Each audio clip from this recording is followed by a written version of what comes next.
Hello everybody, I'm Nora Burrows, and today we're going to do a little trunk show. I thought it would be fun to show you some of the quilts that I made for the recent festival that I participated in a couple weeks ago that did not sell. If you're interested in information on the ones that did sell, you can check out the video that I posted last week. It's called something like how much did I sell my quilts for? Something like that. But today we're going to look at the ones that did not sell. This one up here is my favorite. We'll talk about it in a second. I'm going to show you 9 ones that didn't sell, and then an extra bonus one I'm going to show you that I made that I did not bring to the festival. So let's start with this one. This one here is my favorite, and it is one that I had said from the very beginning I would not be sad if it did not sell. I priced it high, not as high as the other two. I priced this one I think in the 900s. I can't remember exactly how much. But from an artistic perspective, I think that this is the most successful quilt that I have ever made.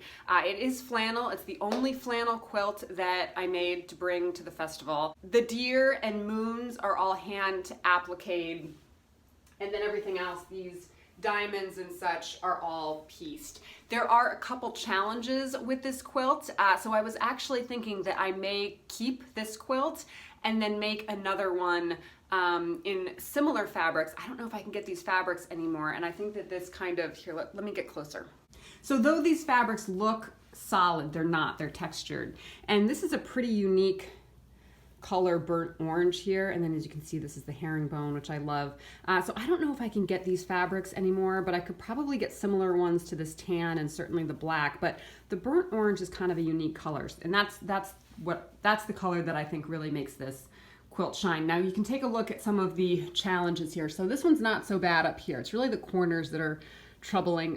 You can see those don't totally meet, but then on the other side up here, that's messy, right? And then you can see on the bottom, oh, there's my spider up there. I forgot to mention that this is Halloween time. If you're watching this in the future, this is October, so you may see like my skeleton over there, but those are not typically around if you're confused about why I have skeletons and spiders in my house. So down here, same thing. That one's not so bad over there, but then on the other side, that's, you know, a real hot mess there. And I do know for the future how to eliminate that problem, but you know, I always felt weird about charging so much for this quilt where there are some construction issues, even though everything, you know, lies super flat. Artistically speaking, those corners are troubling. But I think these hourglass blocks here are really successful. And then the other thing that I love about this quilt is this was kind of an accident, not kind of, it was a complete accident, but these circles and diamonds here, they make kind of a diagonal going this way. They just happen to be about the same size, and they make this really beautiful diagonal. You know, you have the diamond, circle, diamond, circle. The other thing I wanted to mention about this quilt is I do have a video where I showed how to make one of these deer blocks. I think it's the video that I published, I think 2 videos ago. It's called something like, look what I made this week, or what did I make this week, or something like that. It's the one where I also show making the bird placemats. So if you want to see about making these deer, you can check that out. And I will link to that video in the description below. Here's another quilt that you may recognize. I started this one last fall and did a vlog when I was in the middle of it. I didn't show the creation of it, but I just talked about it when it was still in pieces. And the thing with this quilt is the reason why I made this is because I wanted to try my hand at pattern creation, making patterns to sell, because I thought that would be a nice way to have a little bit of extra income from my quilting life, would be to create patterns. So I started to create this. I was writing down the steps and drawing little pictures, and I got like 60% through, and I was like, this is awful. I hated every single second of it. And I won't say that I'll never try and do a pattern again, but I didn't love it. So I never finished the pattern. By the time I got 60% through, I was like, I just want to finish this. I could have made 10 quilts in this time. And so I just banged through, finished it, it was done, and I was very thankful. So I have the beginning elements of that pattern, and if I ever want to go back to that, I can, but I can't imagine that that will be the case. So this is it. I call it the Sunset Quilt. I think it has kind of sunsetty colors. Let's take a closer look. Some of these fabrics I got from my Aunt Donna, this one and this one. Other ones are Tula Pink. That's a Tula Pink. This is a Tula Pink. I think this one might be a Civil War recreation fabric, but I could be wrong. I'm sure you'll all comment and tell me that that's not right. But I think it is that. And then I have solids. I don't typically use solids, but I have a solid here.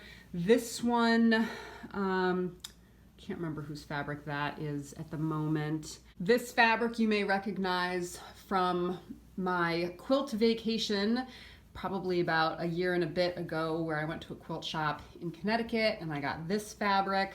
So I use that there. But I do love, you know, these color combinations, the orange, kind of the gold, the brown, and then this pattern on the fabric I think is really beautiful as well. I love this quilt. I mean, this one is even more kind of youthful, but it's still, the quilt in general I find to be sophisticated just because of the way that the patterns kind of come together. In terms of pricing, almost all these quilts, except the deer quilt, were priced significantly lower. So the Sunset one that I just showed you, and I can't remember the exact prices of these, but the Sunset one was probably in like the high 300s, low 400s. This one was probably in the high 200s, low 300s would be my guess. This is a smaller one. This is a baby quilt, and I made this towards the end, not towards, I made it, you know, in the 9th hour when I was going as fast as I could, and I was like, what can I make fast? And I consider this to be kind of a picnic blanket style with just the 5-inch squares lined up next to each other from a charm pack. So I guess finished they'd be 4.5 inches. So I just picked a bunch of charm packs and then a bunch of novelty fabric that I had, cut it up, threw them together. I tried to do, you know, like a light, dark, light, dark, light, dark pattern throughout the whole thing. And then I added this pretty zigzag print. And then remember, you'll recognize this one from the Sunset Quilt.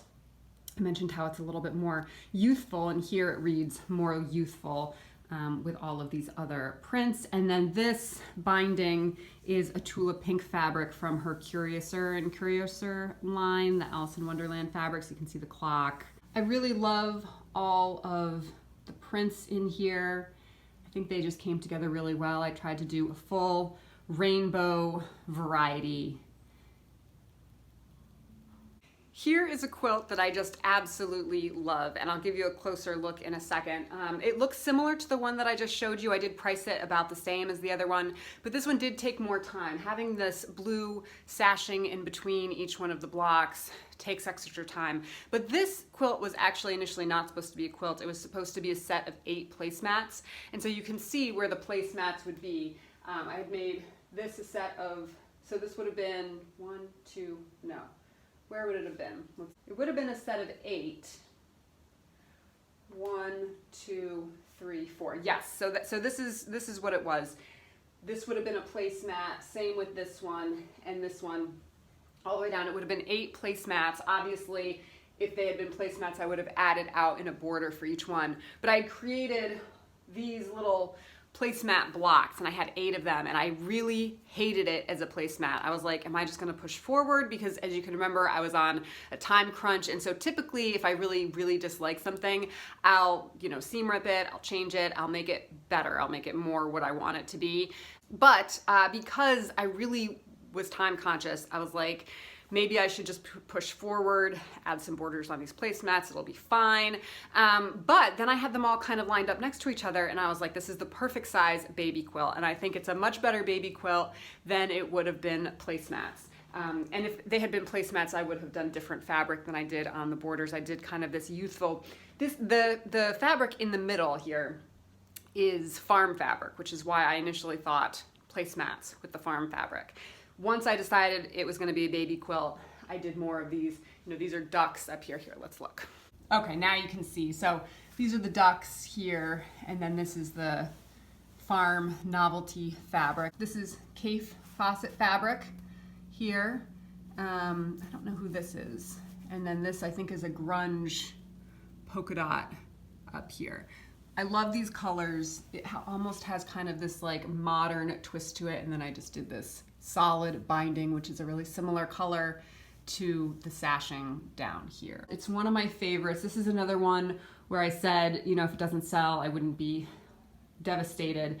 What I'm gonna do with this quilt, I don't know, because you know, it's a small quilt. The rest of the quilts that I have to show you, I think you'll recognize, or if you've been following me for a little while, you may recognize in one form or another. This quilt here was one of the very first quilts I ever made, and I want to show you a couple things about it. I did struggle with whether to sell it because I think it was the first quilt I made that I kept. I had made a baby quilt for my cousin, was my first quilt. I made a baby quilt for my other cousin, was my second quilt, and then I think this was my third quilt.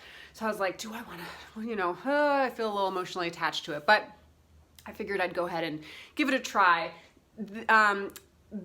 Where you may recognize this from is I created a video on how to do binding, and I used this quilt in how to do binding. Now the funny thing is, in that video I did machine binding, which I don't do ever anymore. I only hand bind my quilts, and I love the hand binding look so much better that for the festival I actually ripped out the machine binding and I re-stitched it by hand, which I thought was a really good move. But let me show you one or two things. I learned a lot since I made this quilt. And so when I went back and I looked at some of the blocks, I was like, this is so funny. Let me show you what I mean. These are Wonky Tree blocks, and I actually have a video on making Wonky Trees, which I'll link to below. But as you can see down here, this strip here is all pieced because I didn't have enough of this purple patterned fabric to do one strip. You can see this one over here is just one strip the way that it's traditionally supposed to be. And here it's a little bit pieced down here as well. Now, if I were to make this quilt, knowing what I know now, I would say, oh gosh, I would never do that, right? I would just want a regular strip of fabric, and so I would probably choose a different fabric than I chose there. But looking back, I actually love all of these little seams. I just think that they're so adorable and wonderful, and it makes you think about when you're first learning and you don't really know what you're doing, that sometimes you do things that are really great. Another thing that I noticed is that, for example, on this block, you know, if I were to make quilt blocks now, I would want to center this block in between the green fabric, but as you can see, the green fabric is thicker here than it is here. And I actually kind of love that. You know, if I were to make quilt blocks now, I would say, oh, it must be centered. That's the way, you know, it should be done. But it really works. Like, these weird little things, I think, work really well. And then these fabrics are just fantastic. All the polka dots and stripes and plaids and the colors of the pink and blues and greens and purples. I think that this is just a really successful quilt. So well done to me. This is my hang a quilt outside like Mary Fons quilt. I just call it my Mary Fons quilt. But I have a 4-part series on this quilt. The first 3 parts are about making the quilt, and then the 4th one is a short video where the trees that this was hung on all came crashing down like in a storm. You don't see the storm, but you see the aftermath of the storm. Anyway, this is the quilt from that video series. What was interesting about that video series is that I had started this as a quilt as you go. That was the purpose of it. And by like the middle of episode 2, I realized that the quilt as you go, for whatever reason, was not working, and that I ripped out all of the stitches and restitched like this quilt just to be a flat, regular, you know, sandwiched quilt, and I was much happier with it. But that was an experience. It was a learning experience. It was a lot of time trying to do that quilt as you go, and I still don't exactly know what went awry. But anyway, the purpose of this was that I hung it outside on my clothesline so that people walking by could see it and have a little bit of joy during COVID. It's something similar that Mary Fons did. She lives in Chicago, and she would hang quilts out on her fire escape for the similar reason, so that when everybody was inside, and we're talking about, you know, when COVID was, everybody was inside, there was no vaccine, people were, you know, not going anywhere. And so being stuck outside, her idea was that people could be looking out the window and see these, you know, bright colored quilts on her fire escape. And I wanted to do something similar, so that's why I made this quilt. This was made just with all of my brightest colored scraps. I took all my scraps and just grabbed all the ones that were as bright as I could possibly find. And then the borders like this border and this border. All the borders came from yardage. So the inner blocks were scraps, and then, not the borders, but the sashing, I guess these are borders around each block. The borders were yardage. And then this fabric border here, this was also one of my first quilts, and I'm noticing that typically when I would do a border like this, I would change the direction. Like these are long ways around, and with a print like this, I would usually have them coming like this, if that makes sense. Anyway, this fabric here, I also used on the binding, which I love because as you go along the quilt, the colors of the binding change. Let's see if we can get to the next color and see how it changes. Maybe it'll be a yellow. That would be fun. Ooh, this is a long strip of the same color. Let's see. Is it gonna ever change? I promise you it will. Nope. Oh, there it is. Changed to pink. Pink and red.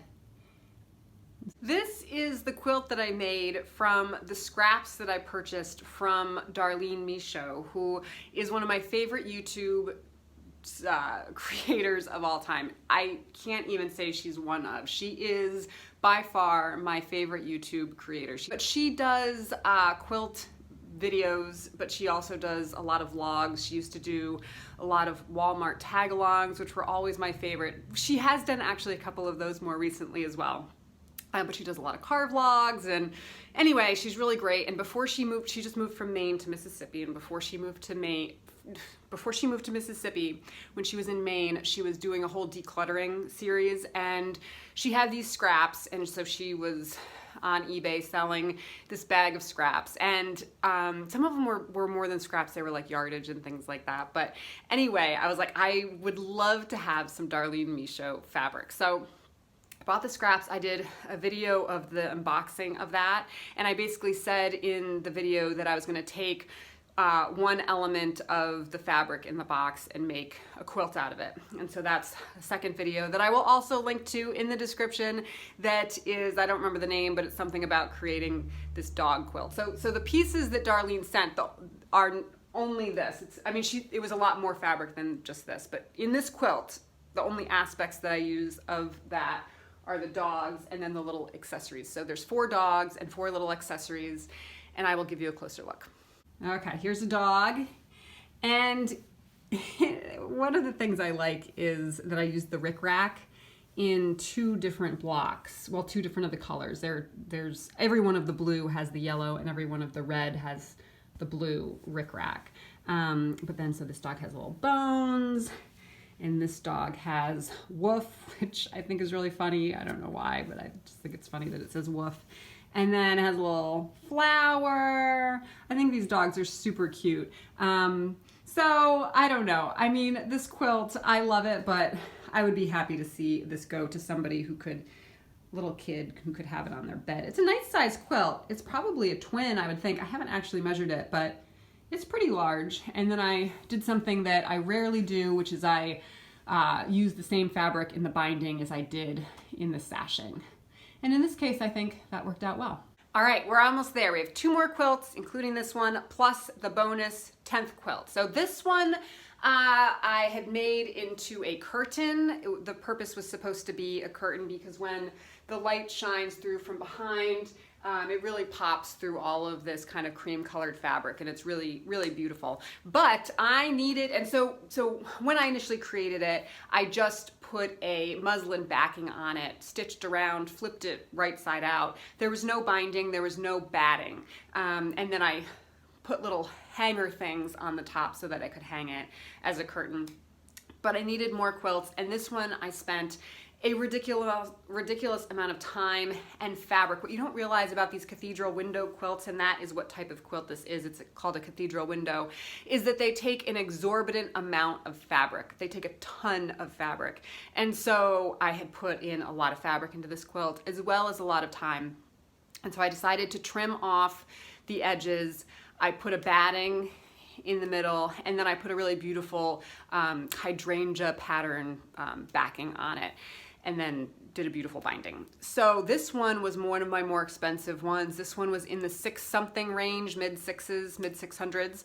And let me give you a closer look at this. This, I think, is, the colors are really fantastic. I used a lot of different types of fabric in terms of, you know, Civil War recreation, modern fabric, florals, geometric, kind of all over the place, but the colors, in my opinion, are really what tie this quilt together. So let's see it. So I did a border of these florals, and then as you can see, these are more geometric, but then these are the florals again. And then I love the moth, and it does have, you can take a look, it does have this metallicness. And so then after and these are all hand stitched down. This dark blue is hand stitched. As you can see, this is machine stitched as quilting, but when I first made this before it was a quilt, the way that you do it is this dark blue is hand stitched down, and then once I put my quilt sandwich together, I did kind of a echoing on my machine around each piece like that. Same here. So what you can see here is the machine stitching, but what you can't see is that this navy blue is stitched down by hand. Each one here, this one would have been a square, and then you fold the square in half so that this is the seam, and then you tack the seam down. But this is like, ends up being like 5 layers of fabric, not including the batting. So that's why it's super thick and why it takes so much fabric. I didn't explain that very well, but if you Google or search on YouTube for cathedral window, you know, quilt tutorial, you can see how to do this. I made this quilt as a bonus in one of my placemat videos. I will link to that placemat video below. So I had made a set of placemats with these fabrics, and then I had leftover fabrics, and in that same video at the end, I decided to make this little baby quilt in a log cabin style, which I think is cool in the sense of you can really see the diagonals here. So let's take a look. So, you know, obviously I did every other layer a color, but then, you know, going up this way, every other one is based in white, and then going down this way, can you see? It'd be helpful if I aimed it in the right way. So going up this way, every other one is white based, but then going down this way, every other one is black based. And because of that, when you back up, in theory, you can really see how it makes these diagonals. Diagonal, diagonal, diagonal, which I think is really cool.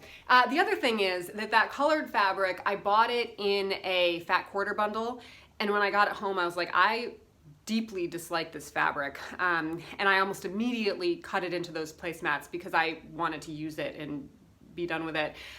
Because in theory, what I was thinking was that if I cut that fabric down into smaller strips and pieces, that I would like it more than in its larger form. And it is true. I wasn't in love with those placemats, though it was certainly better than it could have been. But I am in love with this quilt. I think this quilt came out really well. So those are all of the 9 quilts, and let's do the one extra bonus quilt.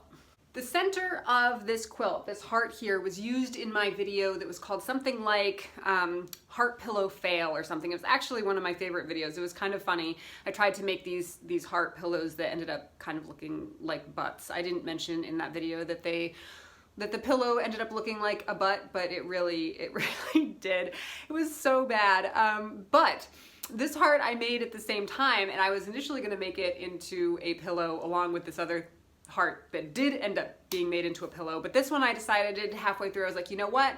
I think this would be really an interesting piece to applique onto a larger quilt, which is what I decided to do.